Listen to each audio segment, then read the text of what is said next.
Assalamualaikum warahmatullahi wabarakatuh. Para mahasiswa yang berbahagia, alhamdulillah hari ini kita bisa bersua kembali untuk pertemuan selanjutnya di mata kuliah Metodologi Penelitian Pendidikan Matematika. Hari ini akan kita bahas yaitu penelitian tindakan kelas yang sering disebut dengan class action research. Gambarannya seperti apa nanti PTK dalam suatu pelaksanaannya ya di lapangan.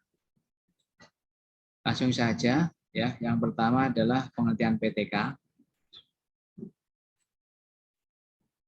Menurut John Elliott dalam Subyantoro tahun 2009, yang dimaksud PTK adalah kajian tentang situasi sosial dengan maksud untuk meningkatkan kualitas tindakan di dalamnya. Sehingga penekanannya di sini adalah pada meningkatkan kualitas tindakan. Ya, ini ya, yang saya garis bawah, pada meningkatkan kualitas tindakan. Sehingga penekanan pada PTK adalah pada tindakan yang dilakukan oleh guru atau peneliti dalam meningkatkan kualitasnya. Harapannya adalah hasil belajar ya atau prestasi belajar setelah dikenai tindakan itu meningkat. Nah, arahnya itu ke sana ya. Sehingga kuncinya pada tindakan ya, tindakan yang dilakukan oleh seorang guru atau peneliti. Itu secara besar adalah PTK seperti itu. Kemudian ini ada beberapa karakteristik atau ciri PTK ya. Ini disampaikan oleh Winter yang dikutip oleh Mualimin tahun 2014. Ciri pertama adalah kritik refleksi. Di dalam PTK yang dimaksud dengan refleksi adalah suatu upaya evaluasi atau penilaian. Dan refleksi ini perlu adanya upaya kritik sehingga dimungkinkan pada taraf evaluasi terhadap perubahan-perubahan. Sehingga yang perlu dilakukan pertama adalah refleksi ya, refleksi dari seorang guru atau peneliti mengapa diadakan penelitian tindakan kelas ya. Kemudian yang kedua adalah kritik dialektis. Dengan adanya kritik ini diharapkan peneliti bersedia melakukan kritik terhadap fenomena yang diteliti ya, bisa terhadap diri sendiri ataupun dengan teman sejawat ya untuk melakukan kritik dialektis ya, terutama pada peningkatan hasil pembelajaran yang ada di kelas. Kemudian ciri yang ketiga adalah kolaboratif. Dalam PTK sebaiknya hadir kerjasama antara berbagai pihak ya, terutama peneliti, juga atasan ya, kolega atau juga siswa atau mahasiswa dan sebagainya. Sehingga dalam PTK kalau dia seorang peneliti atau guru melakukan kolaboratif ya dengan berbagai pihak. Ya. Tidak dilakukan secara mandiri ya. Karena nanti ketika diobservasi kita juga butuh bantuan dari teman-teman untuk melakukan suatu observasi. Kemudian yang keempat adalah resiko ya. Dengan adanya resiko diharapkan dan para peneliti berani mengambil resiko ya, terutama pada waktu proses penelitian berlangsung ya. Resiko misalnya waktu dan materi bisa saja terjadi apa ya, penambahan waktu atau materi menjadi tidak tersampaikan atau lama tersampaikan, yaitu wajar. Sehingga resiko-resiko ini harus diantisipasi oleh si peneliti. Yang kelima adalah susunan jamak.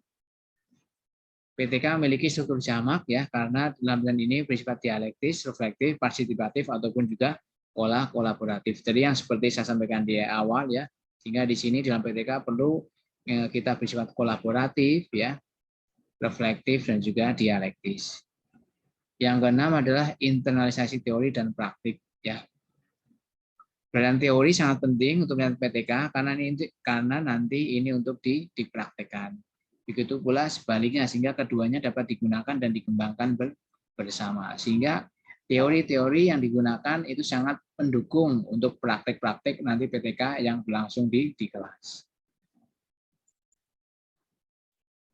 Ini tujuan penelitian tindakan kelas ya. Tujuannya yang jelas meningkatkan mutu isi, masukan, proses dan hasil pendidikan dan pembelajaran di sekolah. Ya, ini yang jelas yang utama itu. Yang kedua adalah membantu guru dan tenaga pendidikan dalam mengatasi masalah pembelajaran dan pendidikan di dalam maupun di luar kelas. Ya, baik di dalam kelas maupun di luar kelas ya. Terutama masih dalam lingkungan sekolah ya, itu seperti itu. Yang ketiga adalah meningkatkan sikap profesional pendidik dan tenaga kependidikan ya, sehingga ini sikap profesional perlu dipupuk ya, terutama melalui bentuk penelitian ya, guru terutama menggunakan PTK. Yang keempat, menumbuh kembangkan budaya akademik di lingkungan sekolah sehingga tercipta sikap proaktif di dalam melakukan perbaikan mutu pendidikan atau pembelajaran secara berkelanjutan. Itu 4 tujuan pokok dari penelitian tindakan kelas. Kemudian prinsip PTK ini disampaikan oleh Ari Kunto yang dikutip oleh Mualimin. Yang pertama adalah kegiatan nyata dalam situasi rutin, sehingga ada bentuk kegiatan nyata di kelas yang merupakan bentuk dari situasi rutin yang sering berlangsung.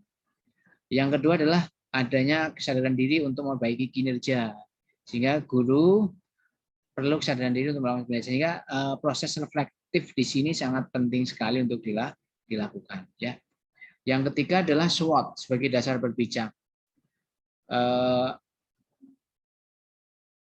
SWOT ya, ini sehingga kalau Anda menggunakan PTK kalau bisa menggunakan analisis SWOT ya, dari strength terlebih dahulu ya, kekuatannya kira-kira di mana ya SWOT, kemudian weakness kelemahannya di mana, kemudian opportunity ya, peluangnya, dan juga threat ancamannya seperti apa ya. Ini analisis PTK kalau bisa juga berpijak pada SWOT ya, pada SWOT.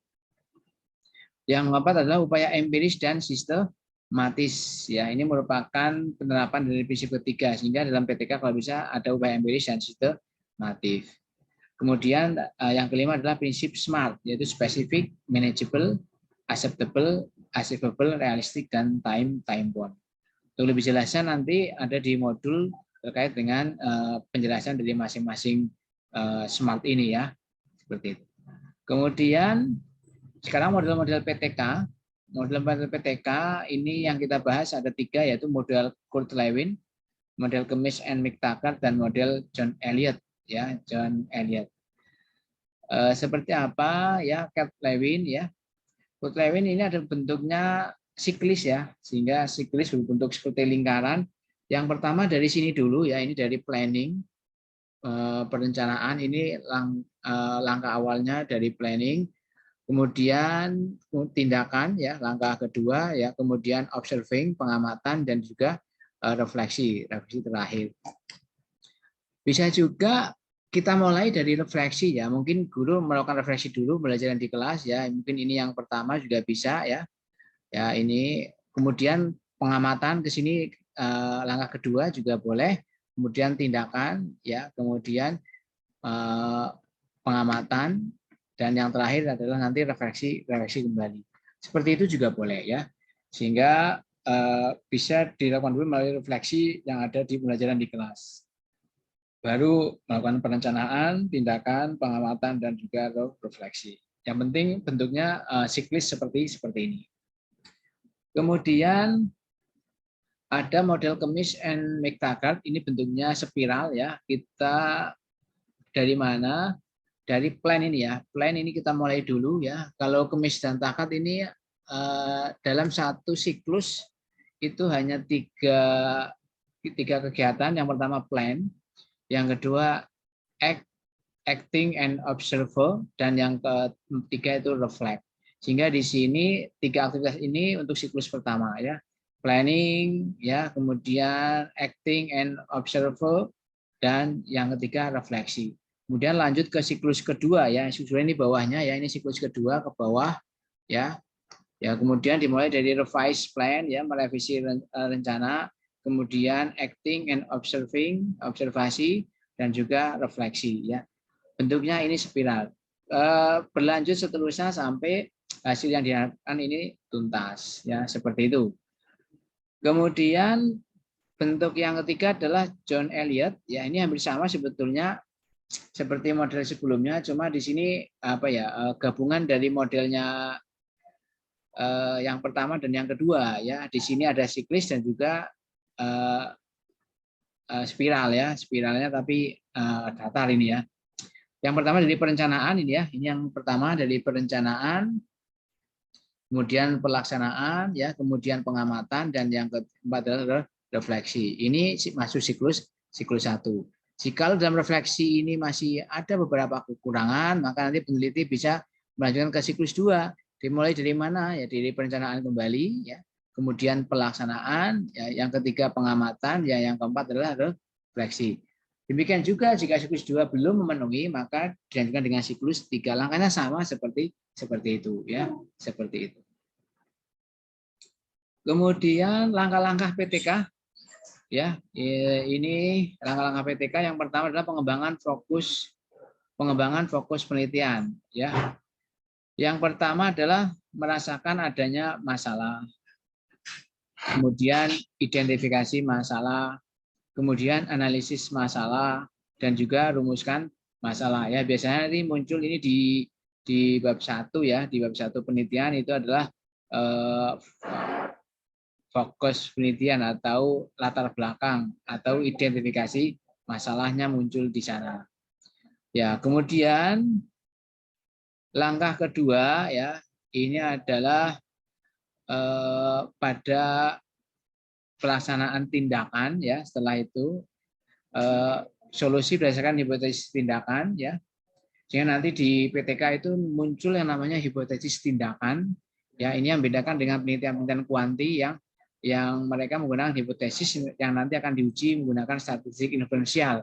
Tapi kalau di PTK kita tidak menggunakan statistik inferensial, tapi nanti cukup menggunakan statistik deskriptif saja, ya. Karena di sini ada kata-kata hipotesis tindakan.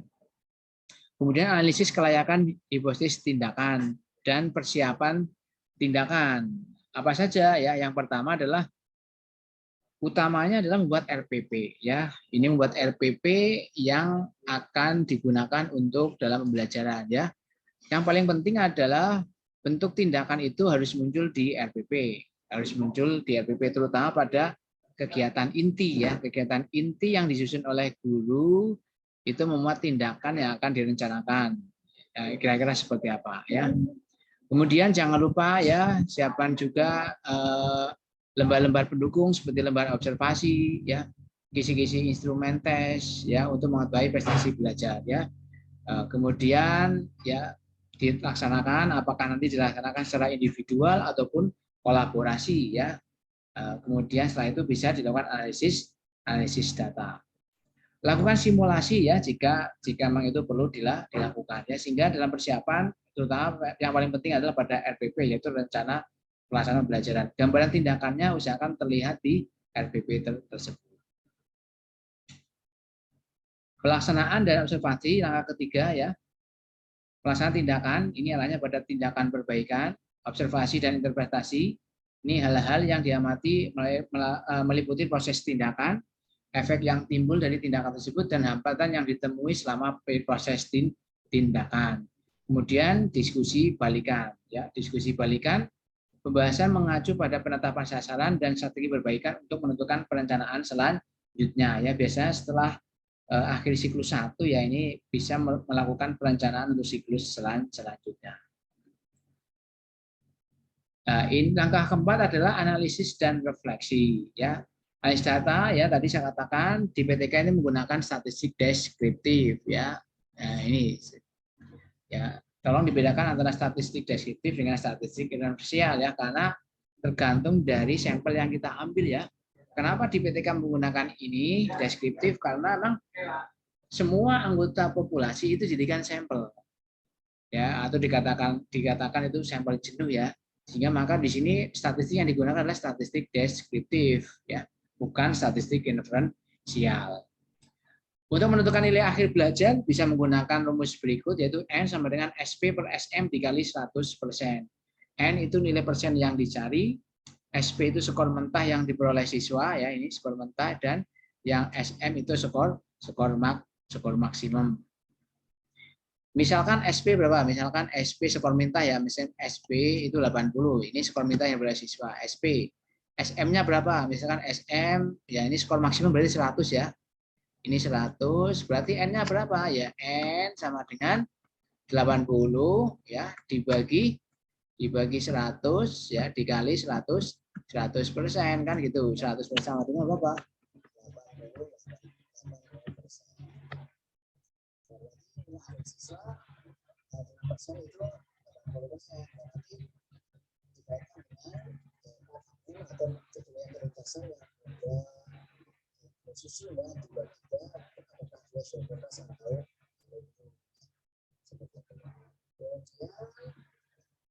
Bisa menentukan rata-rata kelas ya, ini adalah hasil rata-rata yang X bar sama dengan sigma X per N ya.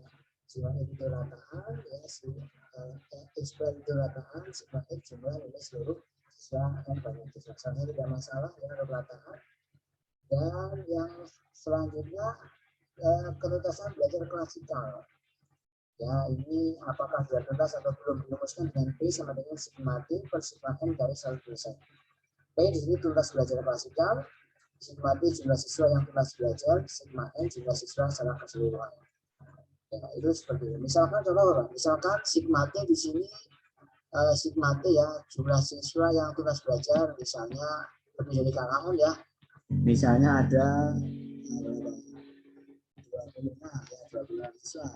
Sigma N berapa? Sigma N misalkan jumlah siswa 32 ya, 32, maka P-nya berapa? Ya P-nya sama dengan 26 dibagi 32 dikali 100 dikali 100% ya.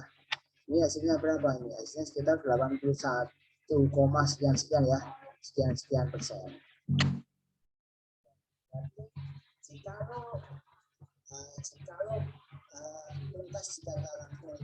Lebih dari tuntas itu lebih dari 80% kan gitu. Misalkan tuntas lebih dari 80%.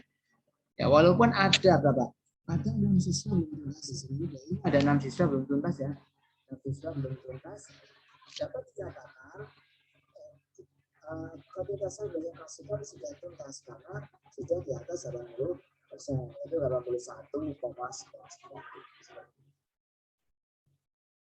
Oke, jika nanti Anda juga menemui data kualitatif dalam penelitian PTK ya, kalau tadi kan data kuanti yang menggunakan statistik deskriptif, jika menemukan kuali maka langkahnya adalah ada 3 tahap ya yang disampaikan oleh Miss and Huberman, yaitu reduksi data, penyajian data, dan penarikan kesimpulan. Apa reduksi data? Yaitu merangkum dan memilih hal-hal yang penting untuk memberikan gambaran yang lebih jelas.